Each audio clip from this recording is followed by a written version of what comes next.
Viewers, কেমন আছো তোমরা? আমি চলে এসেছি তোমাদের জন্য শুভ বিবাহের এক নতুন পর্ব নিয়ে। তো চলো দেখে নিই। বাংলা সিরিয়াল সমাচারে স্বাগত জানিয়ে আজকের পর্ব আমি শুরু করছি।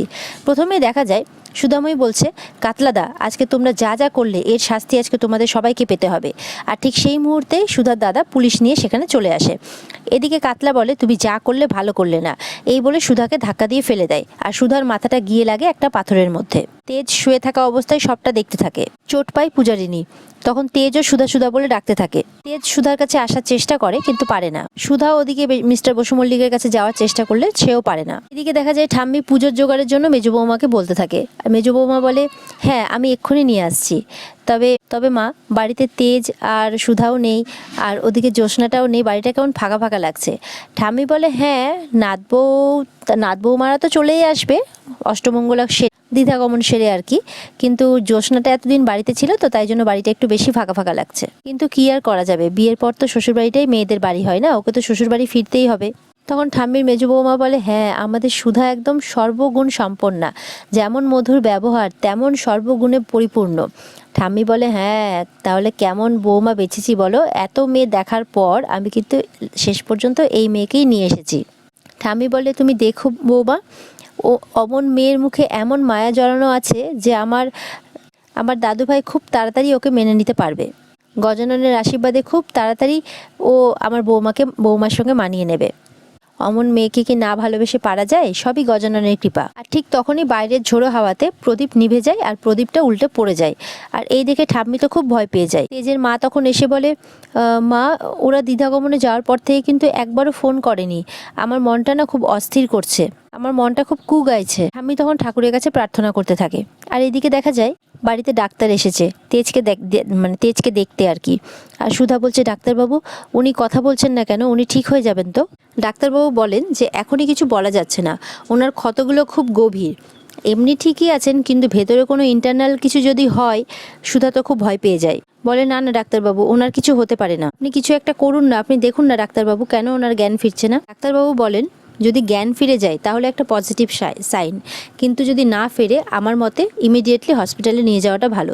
সুধা তো এটা শুনে আরও ঘাবড়ে যায়, খুব কান্নাকাটি করতে থাকে। সুধা তো খুব কান্নাকাটি করতে থাকে, বলে, মিস্টার বসু মল্লিক আমার বলাগুলো ভুল হয়ে গেছে, আজকে আমার জন্য আপনার এই অবস্থা, আপনাকে ভালো হতেই হবে, ঠাম্মির জন্য ভালো হতে হবে। এই সমস্ত কথা বলতে থাকে আর সমানে কাঁদতে থাকে। ঝিনুক বলে, তুই নিজেকে সামলা দিদি, না হলে বাড়ির কাউকে সামলানো যাবে না।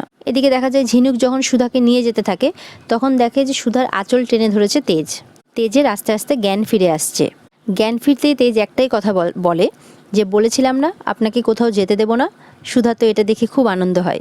ডাক্তারবাবু তেজকে বলেন, আপনাকে এখন পুরোপুরি বিশ্রাম নিতে হবে, আজকের রাতটা আপনাকে বিছানা ছেড়ে ওঠা যাবে না। ডাক্তারবাবু বলেন যে, আপনারা কি পারবেন এই যত্নটা নিতে? সুধা তখন বলে, আমি পারবো ডাক্তারবাবু, আপনি আমাকে বলে দিন যে কি করতে হবে, আমি ঠিক পারবো। ঝিনুক তখন ডাক্তারবাবুকে বলেন যে, তাহলে কি হসপিটালে নিয়ে যাওয়ার কোনো দরকার নেই? তখন তেজ বলে, না আমি হসপিটালে যাব না, আমি হসপিটালে গেলে যদি আমার ঠাম্মিরা জানতে পারে তাহলে খুব চিন্তা করবে, আর তাছাড়া আমার জন্য আমার শ্বশুরবাড়ি বদনাম হোক, আমি এটা চাই না। তখন সুধা মনে মনে ভাবতে থাকে যে মিস্টার বসু মল্লিক এই অবস্থাতেও আমার বাড়ির লোকের কথা ভাবছেন। ঝিনুক ডাক্তারবাবুকে জিজ্ঞাসা করে, তাহলে কি হসপিটালে নিয়ে যাওয়ার কোনো দরকার নেই? ডাক্তারবাবু বলেন যে, না এই মুহূর্তে দরকার নেই, উনি ঠিক আছেন, তবে অবজারভেশনে রাখলে বেশি ভালো হতো, তবে আমি কিছু টেস্ট লিখে দিচ্ছি, উনি যখন যেতে চান না আপনারা সেগুলো করিয়ে নেবেন। তখন তেজ বলে যে, হসপিটালে গেলে ঠাম্মি খুব চিন্তা করবে, আর তাছাড়া আমার শ্বশুরবাড়ির লোকের বদনাম হোক, এটা আমি চাই না। সুধা তখন মনে মনে ভাবতে থাকে যে উনি এই অবস্থাতেও আমার বাড়ির লোকের কথা ভাবছেন। এদিকে সুধার মা আসে ডাক্তারবাবু চলে গেলে। তখন বলে যে, সুধা ও বাড়ি থেকে জামাইবাবুর ঠাম্মি ফোন করেছেন। ঠাম্মি বলে, কি ব্যাপার সুধা, কতবার ফোন করছি, বাপের বাড়িতে গিয়ে শ্বশুরবাড়ির কথা তো দেখছি ভুলেই গেছো, আর আমার নাতিবাবুও তো ঠাম্মিকে একবারও ফোনও করলো না। ঠাম্মি ফোন করে দুজনের খোঁজ খবর নিতে থাকে। তখন বলে, কি ব্যাপার সুধা, তোমার গলাটা অন্যরকম শোনাচ্ছে কেন, আমার দাদুভাই কোথায়? সুধা তখন চুপ করে থাকে ফোনের মধ্যে। এদিকে সুধার জেঠিমা সুধার মাকে বলতে থাকে যে, কাননবালা দেবী যদি জানেন যে আমাদের এখানে এসে ওনার এই অবস্থা হয়েছে তাহলে তো আমাদের আস্ত রাখবেন না। আর সুধাকেও বলতে বারণ করেন পাশ থেকে। এদিকে দোয়েল আর সুধার বৌদি মিলে প্ল্যান করতে থাকে। দোয়েল বলে, এই তেজের এই অবস্থা, আর এই অবস্থার কারণটা যে সুধার প্রথম প্রেমিক, এই জিনিসগুলো যদি ওই বাড়ির ঠাম্মি জানতে পারে তাহলে তো দারুণ জমে যাবে ব্যাপারটা, কি বলো বৌদি? বৌদি বলে, তা যা বলেছিস, আর এই নিয়ে দুজনে মিলে একটা প্ল্যান করতে থাকে। সুধা তখন ফোনে তেজের বিপদের কথাটা বলতে গেলে তেজ হচ্ছে ফোনটা সুধার কাছ থেকে নিয়ে নেয়, নিয়ে ঠাম্মির সাথে নিজেই কথা বলতে থাকে যে আমি একদম ঠিক আছি, এনারা শুধু শুধু আমাকে নিয়ে ব্যস্ত হয়ে পড়েছেন। ঠাম্মি তখন কিছুতেই শুনতে চায় না, বলে যে না, সুধা কি একটা বিপদের কথা বলছিল, মনে মনেও এটাই ভাবতে থাকে। তেজ বলে না না, কোনো কিছু হয়নি। তেজ ঠাম্মিকে কিছু একটা বলে বুঝিয়ে দেয়, কিন্তু ঠাম্মি ঠিক বুঝতে পারে যে দাদুভাই কিছু আড়াল করছে ঠাম্মির থেকে। ওরা সুধাও যেমন কিছু বলতে বলতে বলল না, ঠাম্মি এই সমস্ত কথাই ভাবতে থাকে মনে মনে। তেজের ঠাম্মি তখন ভাবতে থাকে কিছু একটা তো হয়েছে, কেন বললো না ওরা আমাকে, আর এই সমস্ত কথা নিয়ে খুব চিন্তা করতে থাকে। এদিকে দোয়েল আর ওর বৌদির তো এই ব্যাপারটা দেখে মোটেও ভালো লাগে না। তারা তো অপেক্ষা করে বসেছিল যে কখন ঠাম্মি সত্যিটা জানতে পারবে। তখন সুধার বৌদি বলে এটা কি অন্য কিছু নাকি প্রেম? তেজকে সুধা নিজের প্রাণ দিয়ে বাঁচালো, আবার তেজও নিজের বউকে আর নিজের শ্বশুরবাড়িকে তার বাঁচানোর জন্য তার ঠাম্মিকে মিথ্যে কথা বলছে। এই সমস্ত কিছু একটু অন্যরকম বলে আমার মনে হচ্ছে। আর এই সমস্ত আলোচনা চলতে থাকে দোয়েল আর তার বৌদির মধ্যে। সুধা তেজকে প্রশ্ন করতে থাকে যে আপনি ঠাম্মিকে মিথ্যে কথা কেন বললেন, উনি তো ওদিকে চিন্তা করবেন। তেজ বলে যে আমি যা করেছি ভালোই করেছি, নাহলে ঠাম্মির দুশ্চিন্তাটা বাড়তো। তখন সুধা বলে আপনি আবারও আমাকে মিথ্যে কথা বলতে বললেন? তেজ বলে আমি মিথ্যেটাকে আড়াল করতে বলছি, মানে সত্যিটাকে আড়াল করতে বলছি, মিথ্যে বলতে বারণ করছি। দুটো এক নয়, সত্যিটাকে আড়াল করা আর মিথ্যে বলার মধ্যে অনেক তফাৎ আছে। সুধা বলে কিন্তু আমার কাছে তো এটা ঠিক ঠিক নয়, এইভাবে মিথ্যে কথা বলতে আমাকে ভালো লাগে না। আর এই নিয়ে দুজনের মধ্যে কথা চলতে থাকে। তেজ বলে আপনি ঠাম্মিকে কিছু বলবেন না, আর সুধা বলে আমাকে ক্ষমা করবেন, আমি এটা শুনতে পারবো না, আমি ঠাম্মিকে সবটা সত্যিই বলবো। আর তেজ তখন আবারও বলতে থাকে আপনাকে আমি এত বলছি, আপনি শুনতে পাচ্ছেন না, আপনি ঠাম্মিকে কোনো কিছুই জানাবেন না। আর এই নিয়ে দুজনের মধ্যে কথাবার্তা হতে থাকে। তেজ বলে আমি আপনাকে যা করতে বলি আপনি তার উল্টোটাই কেন করেন? তখন সুধা বলে কারণ আমি মিথ্যের আশ্রয় নিতে চাই না মিস্টার বসু মল্লিক, আমার বাড়ির লোকেরা তো সত্যিটাকে আড়াল করেই আপনার চোখে ঘৃণার পাত্র হয়েছেন, তাই না? তাহলে আজ আপনি আমায় মিথ্যে বলতে বলছেন কেন?